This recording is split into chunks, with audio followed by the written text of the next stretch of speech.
Hi everybody and welcome to another video. My name is Richard Seidlitz and I'm the owner of Redpants.lol. Today I'm changing the spark plugs and coil packs on my 2007 V8 Vantage. The car has about 69,000 miles on it, which is very convenient for me because the service life, according to Aston Martin for their spark plugs, is 70,000 miles. I'm pretty sure I've got at least one bad coil pack as well because I've got this weird startup issue where the car feels like it's gonna die as it's starting to start up, and there's a low RPM sort of shake whenever I try to accelerate in a high gear. So let's say I'm at cruising speed on the highway, and instead of dropping a gear and gunning it, I just sort of roll on throttle at that high gear and low RPM rate. It kind of rumbles a bit. Both of those kind of tell me that it's spark plugs. I know the battery's good. I know the spark plugs are good because I've pulled them out and looked at them. Pretty sure it's the coil packs. It's not an uncommon issue. The DB9 guys have a lot of issues with their coil packs as well. So I'm replacing all of this in one big go. The job is actually not very difficult. You need a handful of tools and that's it. The first thing you're gonna do is remove the covers from on top of the spark plugs. That little clip at the bottom there, it's just a little push clip, is the only thing actually holding this in place. There's a couple other spots along that sort of dampen it, but these just pull straight off and then push back on once you're done. The next thing you're gonna do is make sure your battery is disconnected. You're dealing with spark plugs and coil packs. These things are designed to make a big electrical burst. Make sure that the battery is disconnected. Next, you can go ahead and disconnect each of the coil packs. They all have just a little push clip, pull, you're done.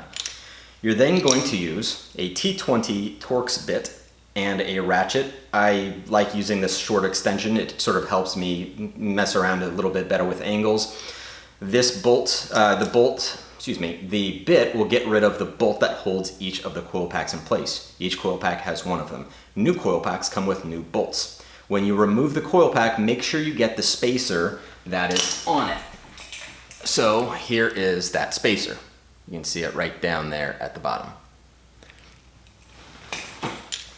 Having removed the coil packs, you can then get to the spark plugs. You need a spark plug socket. These are specific tools. This is a 5/8 inch, I believe. Yeah, 5/8 inch socket for a spark plug. What makes this a spark plug socket is there's a rubber grommet inside that will hold on to the spark plug when you lift it up and out of the engine. If you don't have that grommet in there and you lift up on this, the spark plug is just gonna slide right out and stay inside of it. So make sure you have a spark plug socket. What I've done with this is I've taken a wobble joint and I've done a quick loop of electrical tape onto it. This is to keep the spark plug and wobble joint connected. Because of how deep the engine is for where the spark plug is, that well in there, you need to make sure that this stays connected. If you have one with a lock, great. My extension does have a lock. You can see that switch there. That will make sure that the extension stays in that wobble socket. So having all this together with tape and lock, make sure that everything stays together so I'm not dropping things down inside the cylinder head. The reason I have this wobble joint in there is because, especially in the rear, you're going to be working around some tight spaces, and this allows you to sort of hook down into the socket where the spark plug is. That's a very critical thing to make this an easy job. If you've done this before, you can do this in an hour or less. If it's your first time, it may take you an hour and a half to 2 hours just to sort of fiddle with it a bit. But this is something that's going to be a lifesaver for working in the tighter spaces where some of these sockets some of the spark plugs are hard to get.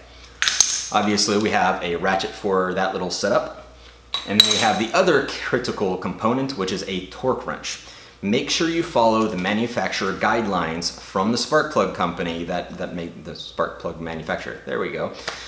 Make sure you follow their guidelines for torque ratings. For NGK, which is the OEM manufacturer, theirs is 18 to 20 pound-feet of torque, which is what I have this set to. I have it set to, I think it's 19 is what this is set to.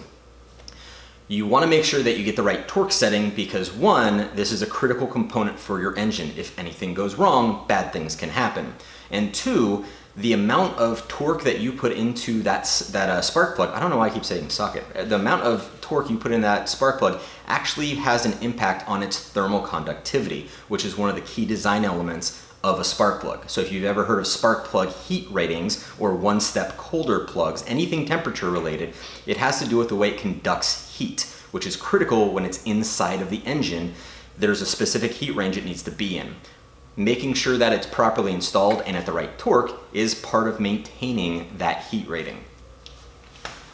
So what I have found the easiest way to do this job is to start at the front and remove the coil packs. Once you've done that, remove a spark plug, put a new spark plug in, and work your way back. You want to make sure that you put a new spark plug in after you've taken an old spark plug out, because if you leave that hole open, it's very easy for things to fall in, and that's your cylinder. And that's a bad thing. It's extraordinarily difficult to get anything out of there once something falls in. So make sure once you pull a spark plug in, you don't leave the hole open, you plug it back up.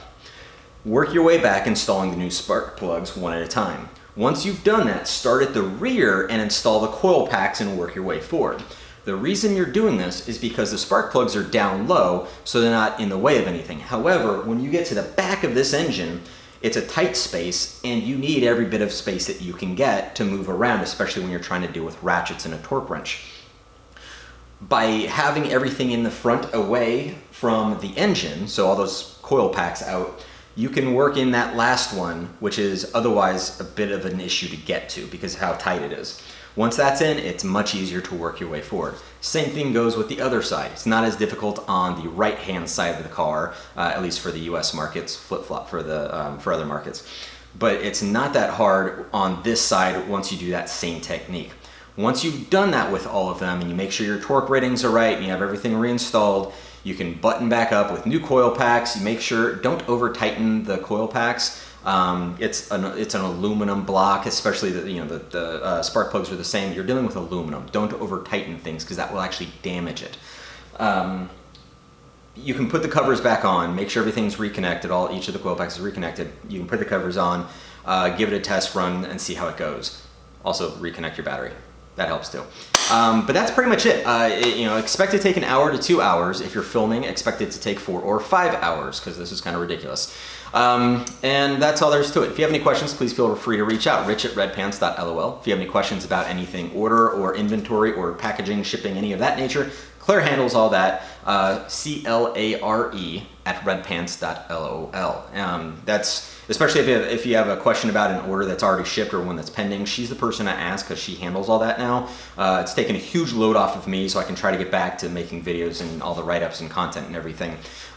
If you ask me about an order, I'm just going to ask her, so it's just going to take longer. So she's the quick one to reach out to for anything order related. If you have anything technical, by all means, please ask me. But I think that's it. It's a pretty easy job. I sell everything that you need for it, and that's all there is to it. So we'll see you next time.